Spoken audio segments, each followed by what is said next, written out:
Oh my God. प्रिया चिंता मत करना, ड्यूटी पे जितने ऑफिसर्स हैं सबको सस्पेंड कराती हूँ मैं। घोष के मौत की इंक्वायरी होगी। ये मामला ऐसे नजरअंदाज नहीं करूंगी मैं। एक्सक्यूज मी मैम, हमारी वजह से आपको काफी दिक्कतें उठानी पड़ी। मैम, हम बस अपनी ड्यूटी निभा रहे थे। आपके काम के प्रति आपकी वफादारी काबिले तारीफ है। लगता है उन्नति के काबिल हैं आप दोनों, इसलिए हम आपका प्रमोशन करते हैं और तबादला भी किशनगंज के नक्सलवादी इलाके में।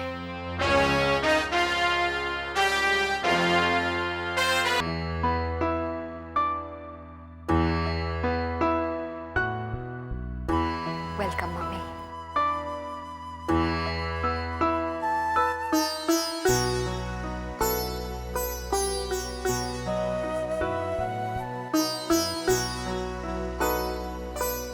सुखी रहो। Welcome daddy. How nice, thank you. हमें माफ कर दो रोहन, तुम्हारे जन्मदिन की सेलिब्रेशंस पर हम नहीं आ सके। दादी, आपके बिना पार्टी में बिल्कुल मजा नहीं आया। हम वादा करते हैं कि फिर से एक बहुत शानदार पार्टी करेंगे। हमने कहा था ना तुमसे, जीत हमेशा सच्चाई की होती है। हाँ माँ, और बहुत जल्द ये भी पता लग जाएगा कि इस साजिश के पीछे किसका हाथ था। खुश रहो। उसकी जिम्मेदारी हमने दीदी को दे दी। चलो, बहुत देर हो गई है, सब सोने चलो। चलो कर।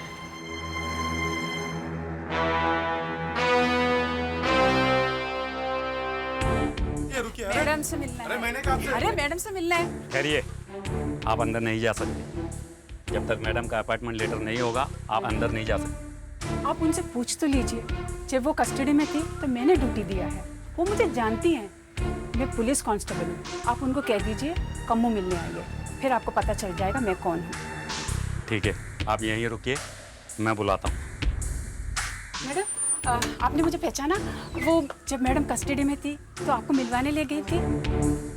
मैडम से मिलना था, लेकिन ये लोग मिलने नहीं दे रहे हैं। देखिए, फिलहाल मम्मी जी आराम कर रही है। काम क्या है मुझे बताइए। मैडम ने बुलाया था, सोचा उनका दर्शन कर लूं। बस उनसे हाथ जोड़कर मैं चली जाऊंगी। तुम लोगों को यही प्रॉब्लम है, थोड़ी सी किसी ने हमदर्द दिखाई बस घर में घुसने आ जाते हैं। मम्मी जी से मिलके क्या करना है, क्या काम है? हाँ, शायद बख्शिश चाहिए ना, बोलो कितने पैसे चाहिए, मैं दे देती। मैडम, गरीब बख्शिश के भूखे नहीं है, प्यार के भूखे हैं। मैडम के इनाम तो मुझे मिल चुका है, ये देखिए, ये मेरे लिए बहुत अनमोल है। मैडम ने मुझे खुद दिया है। मम्मी जी ने दिए यार, चोरी की है तुमने। बस बहुरानी, बस अगर मुझे मालूम होता इस घर में इज्जत देने के साथ साथ गरीब की इज्जत का मजाक उड़ाने वाले भी रहते हैं, मैं यहाँ कभी नहीं आती, कभी नहीं आती।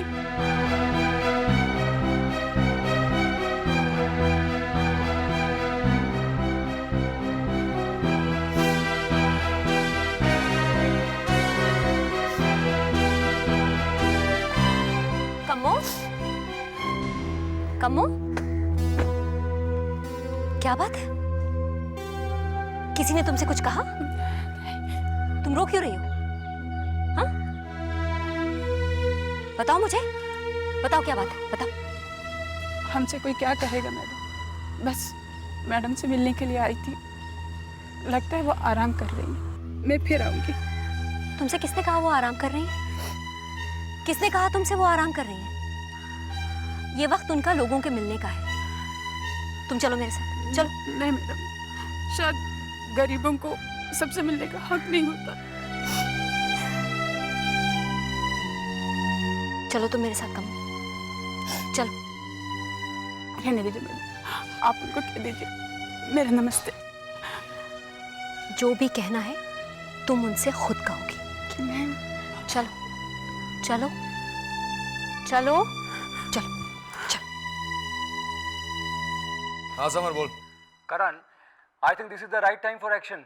आंटी का केस सॉल्व हो चुका है यार, अब हमें वो उस एयरपोर्ट वाली बस्ती पर बुलडोजर चलवा देना चाहिए बस। मैं तुझसे पहले भी कह चुका हूँ, फिर से कह रहा हूँ, वो जगह तेरी है, वहाँ डेवलपमेंट हम ही करेंगे, but I need some time यार, so chill, alright, bye bye. Summer भी। हे श्वेता, क्या हुआ? What happened? करण मुझे एक बात बता, क्या इस घर में मेरी कोई हैसियत नहीं? श्वेता ये देखो देखो, जस्ट काम डाउन और रोना बंद करो। मेरे साथ इस तरह पहेलियां मत बुझाओ, साफ साफ बताओ बात क्या है। करण एक मामूली औरत मम्मी जी से मिलने आई थी। मैंने उसे कहा कि मम्मी जी आराम कर रही है इसलिए तुम उनसे नहीं मिल सकते। तो पता नहीं उर्वशी ने मम्मी जी से क्या कहा, उन्होंने उस औरत के सामने मेरी इंसल्ट कर दी। Relax relax.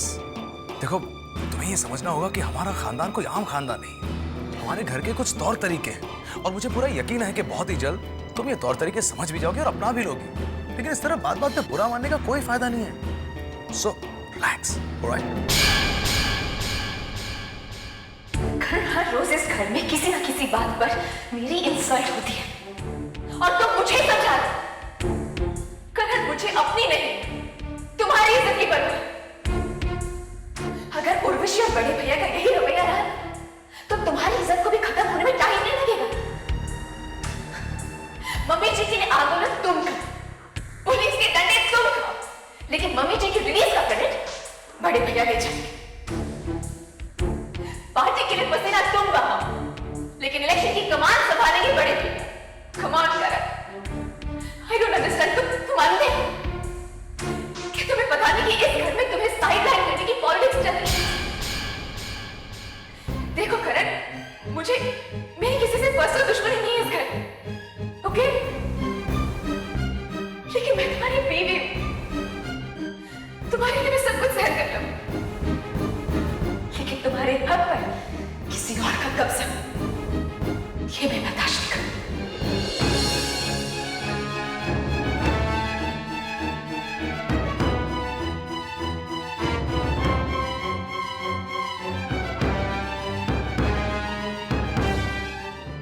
आपके अरेस्ट को लेकर लोगों में जो सिंपैथी पैदा हुई है, मेरा ख्याल है कि हमें इस इलेक्शन में उसे अपनी ढाल नहीं बनानी चाहिए, क्योंकि ऑपोजिशन इसी बात को अपना हथियार बनाकर हमारे खिलाफ इस्तेमाल करेगी।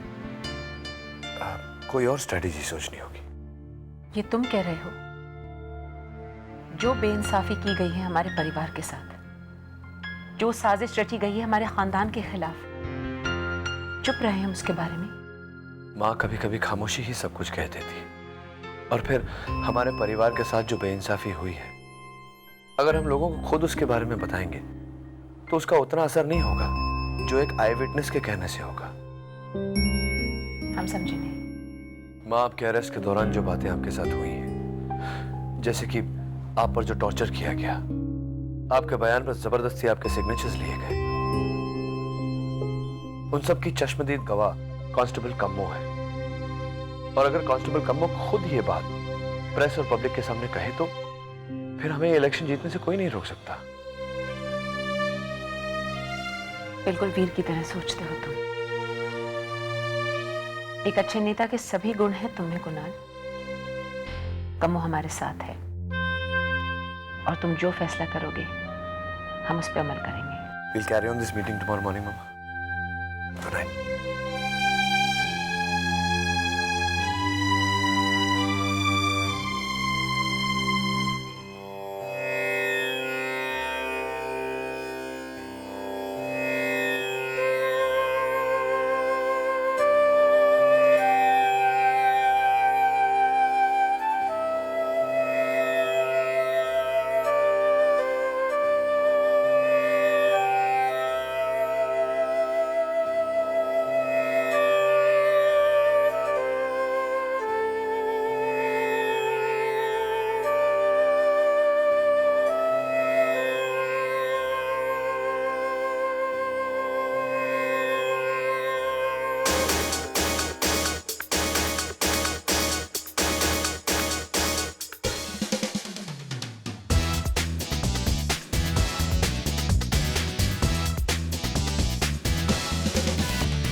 म्यूजिक क्यों ऑफ किया?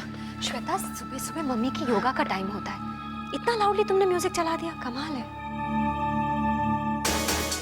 देखिए, मुझे किसी से प्रॉब्लम नहीं है ना। Please let me do what I want to do. जिस किसी को प्रॉब्लम है वो अपना टाइम चेंज करे और मेरी लाइफ में जरा इंटरफेयर करना बंद करे प्लीज। Thank you.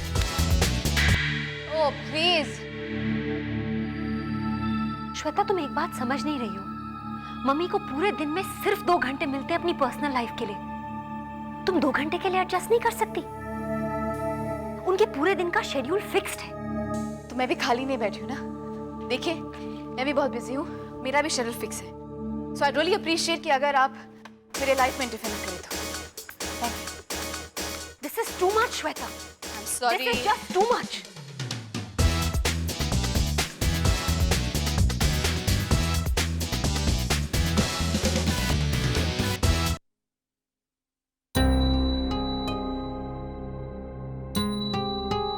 किसी और की परवाह नहीं श्वेता, तो खुद की तो है ना। प्रेगनेंसी के पहले महीनों में ऐसी एक्सरसाइज करना समझदारी की बात है। देखिए मम्मी जी, आप प्लीज बुरा मत मानिए, लेकिन मेरी भी अपनी आइडेंटिटी है, मेरा भी अपना वजूद है। और देखिए, मैं अपना अच्छा भला जानती हूँ, मैं वही करूँगी जो मुझे ठीक लगे। I am sorry.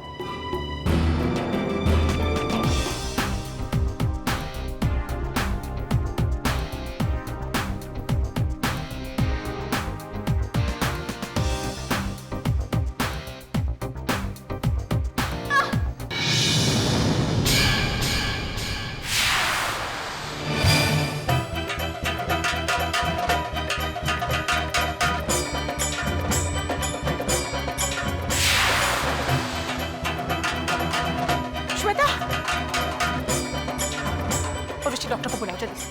Please please मुझे छोड़ दीजिएगा। ओके, तसल्ली आप सबकी यही चाहिए था ना आप सबको।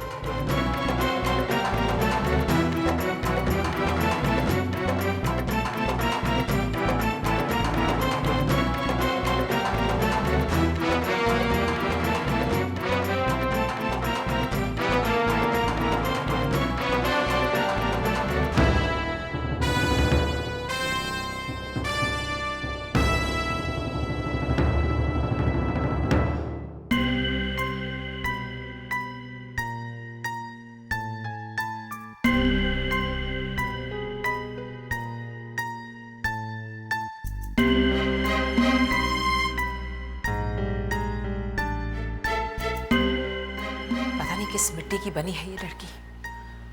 घर की परवाह तो दूर से, तो खुद अपनी परवाह नहीं है। क्या कुछ नहीं किया हमने करण की खुशी के लिए। पता नहीं क्या होने वाला है इस घर में।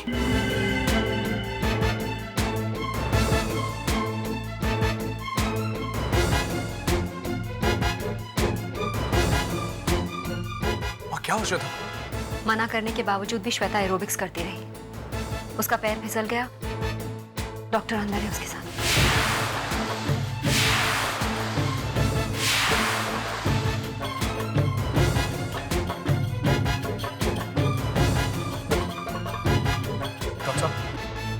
अब श्वेता कैसी है?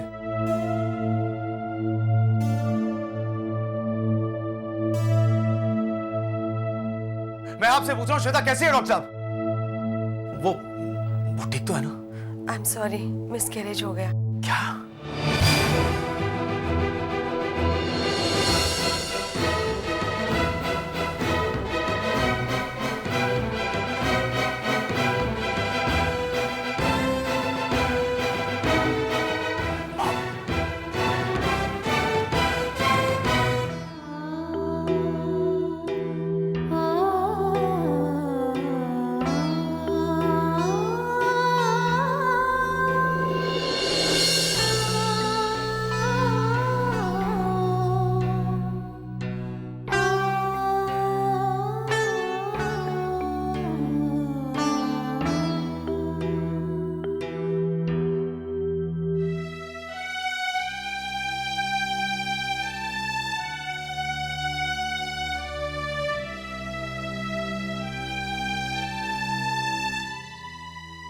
तुम्हारे दिल पर क्या बीत रही है हम समझ सकते हैं।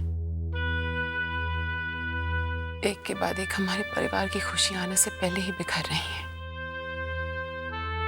अभी तक तो हम तुम्हारे पिता की मौत पर भी रो नहीं पाए। देखो करण, एक मां होने के नाते हम श्वेता का दर्द समझ सकते हैं। संतान होने से पहले अगर मां की कोख कचर जाए तो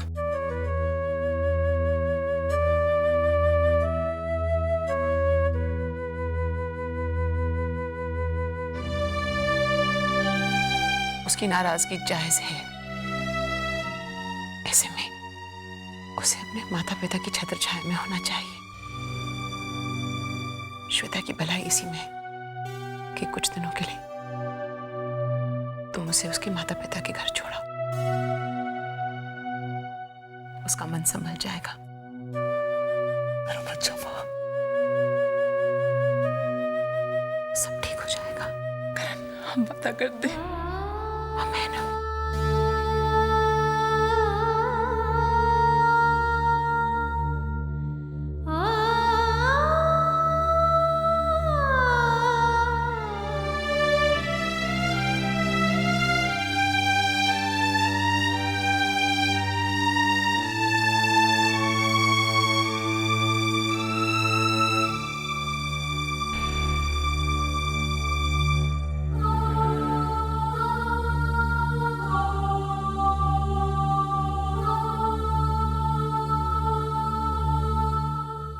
सब क्या हो गया श्वेता? कैसे हो गया? मेरा बच्चा। लेकिन नहीं, तुम मत रो, सब कुछ ठीक हो जाएगा। जब से इस घर में आई हूँ करण, सबकी सुनती रहती हूँ मैं। अपनी मर्जी से कुछ कर नहीं सकती हूँ, बैठ नहीं सकती हूँ। ऐसा मत करो। हमेशा सबकी सोचती हूँ मैं। सोचा था कि जब ये बच्चा पैदा होगा तब इसी को अपनी खुशी का बहाना बना लूंगी, बिजी हो जाऊंगी उससे। लेकिन शायद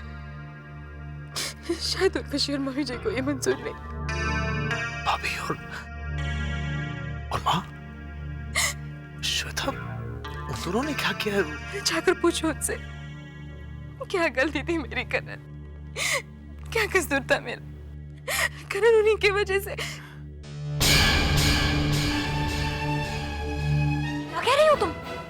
मम्मी ने तुम्हें कितना मना किया, तुम फिर भी नहीं रुकी रोबोट्स करते हुए, और तुम कह रही हो कि हमारी तो क्या मैं झूठ बोल रही हूँ? करण, मैं झूठ बोलूंगी?